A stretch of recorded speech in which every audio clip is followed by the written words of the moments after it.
Wali Kota New Taipei, Hou Yui, mengumumkan pertanggal 3 Juni akan dibuka kembali kegiatan makan bersama manula. Demikian juga pelonggaran bagi instansi perawatan jangka panjang, mengizinkan cucu untuk menjenguk kakek neneknya dengan batasan maksimal 3 orang. Kampus sekolah juga akan dibuka kembali bagi publik untuk berolahraga, namun secara bertahap, yakni dimulai dari akhir pekan. Peraturan pengontrolan jumlah pengunjung di kawasan bisnis akan dicabut per 7 Juni, sementara untuk bar dan diskotik dapat kembali beroperasi secara bersyarat per tanggal 8 Juni.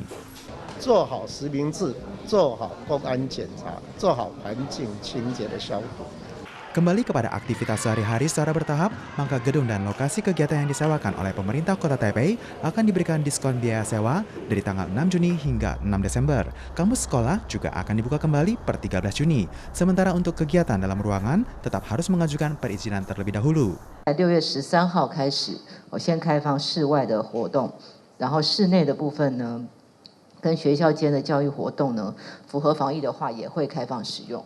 Huang menambahkan, asalkan ada kasus positif penularan lokal, kebijakan akan segera ditinjau kembali. Mengingat bahwa Juni adalah musim kelulusan sekolah, Huang juga memamerkan bunga wisuda yang dibungkusnya sendiri, berharap bisa mendorong penjualan bunga di Taipei yang menderita kerugian 150 juta dolar Taiwan pada bulan April.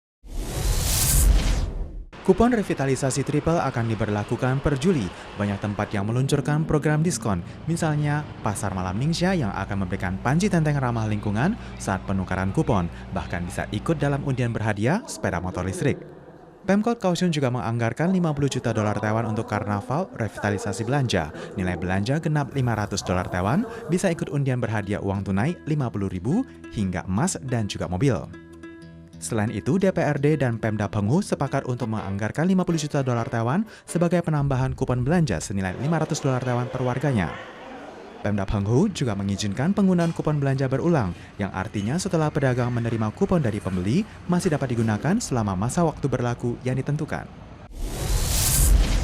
Pandemi COVID-19 menghantam perekonomian dalam negeri.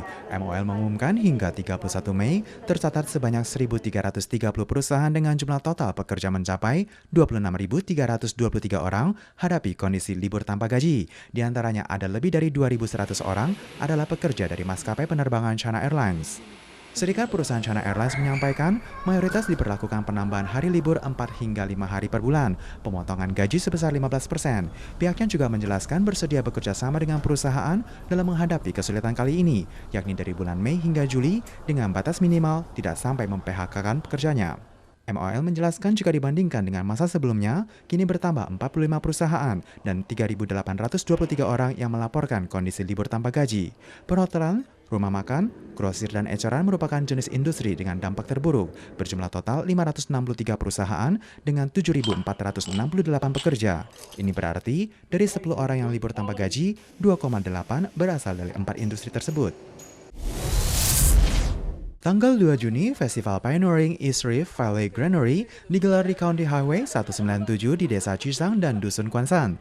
Tahun ini ada 10 seniman dalam dan luar negeri yang ikut memamerkan hasil karyanya di ruang terbuka, sehingga menarik perhatian masyarakat untuk berfoto di sana.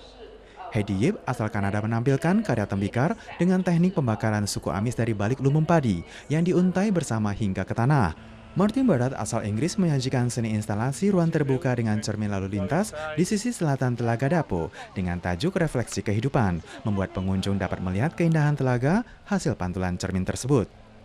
Di sisi utara Telaga Dapo, Asui, seniman suku adat asli Taiwan menghadirkan karya sarang burung dengan anyaman bambu bertajuk Saya Ingin Punya Rumah. Di sisi timur, ada karya terbuat dari kayu apung berupa orang tua yang tengah memancing dengan tajuk Kapan. Dari tatapan mata si orang tua, memberikan kesan visi masa depan yang indah.